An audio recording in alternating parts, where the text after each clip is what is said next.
Hey, we're going to have a good time tonight. Glad you guys came out. Glad you decided to spend your Friday night here. I think it's going to be worth your while. You're going to be glad you came. And we're really privileged tonight to have Randy with us. Randy Stonecypher. My mind went blank for a second. I knew I've known him since he was a little kid. He's not a little kid. This is Eddie's nephew. And I've known his mom and dad and known him for years. And Randy's got one of those stories where he got a little messed up.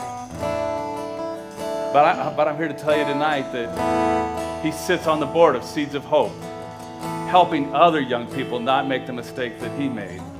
And so we've asked him just to come up and share a little testimony about what God did in his life, what he went through. Why don't you start off by, let's welcome him here tonight. There was that 1 month period in your life where it seemed like, yeah, you can sit down for a minute, that'd be all right. Where it seemed like everything just fell apart for you. All right, well, it started with my father passing away. A month or two later, my wife left me. The next day, I lost everything I owned in a house fire. Your house burned? My house, everything in it. It didn't burn down, everything melted. It's an old farmhouse out in Yelm. But, and a week later, I experienced with some drugs, some methamphetamines. And from then, my life was in turmoil. I became what I was raised to hate. But, could you explain that? Explain that a little bit. Well, I was raised by a man in which he was raising a man, and I was raised to hate drugs and everything that came into that, the drug dealing, the meth cooks, anything that you could imagine. And, you were trained that, or your father did that? I was raised to hate that. You were raised to hate that, okay. Yes. Okay, I'll hold it up a little bit. Sorry, I'm not good at this. I'm gonna be honest. But anyways, I took off and I ran with it because I had a feeling that what it did for me is I didn't have to feel anymore, and all those things that I'd been stuffing inside up until in my life that whole time, I was able to mask it and cover it up. And so about 3.5 years later, I was arrested for manufacturing methamphetamines, and I was in county jail, and I was wanting to get out of my cell one night, to be honest, and so I went to a church service, and there they were singing, and I lost it, and I broke down, and I just told God, if this is my way out, then let's go to prison. And I called my mom, and I told her, I want to, this is a way out of this life that I don't know how to get out of. And so I went, I was sentenced to 83.5 months, in which I had to serve 2 years. And so, when I was in Shelton, in Washington, you have to walk about a quarter mile back to your unit from Chow. And I felt the power of God the first time in my life, 100%. He lifted every burden.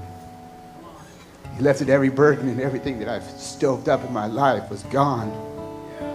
And I'm going to do 2.5 years in prison, and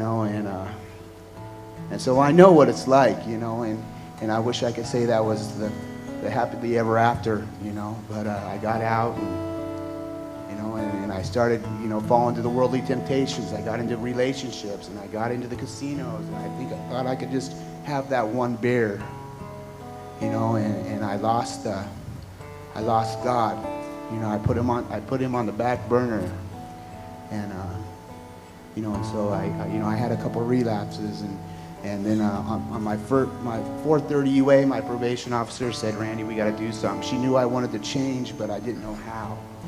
And there's this organization out in Yelm. It's called Truly Motivated Transitional Living, and she told me she wanted me to go live there for 90 days, and there I was able to meet up with a guy who told me, just come as you are, and God loves you for who you are right now, and you don't got to get cleaned up first. So I always thought I had to get cleaned up, and I couldn't have anything in my back pockets or anything, and I got to see it again, and I can sit here today and say that I'm clean and sober by the power of God.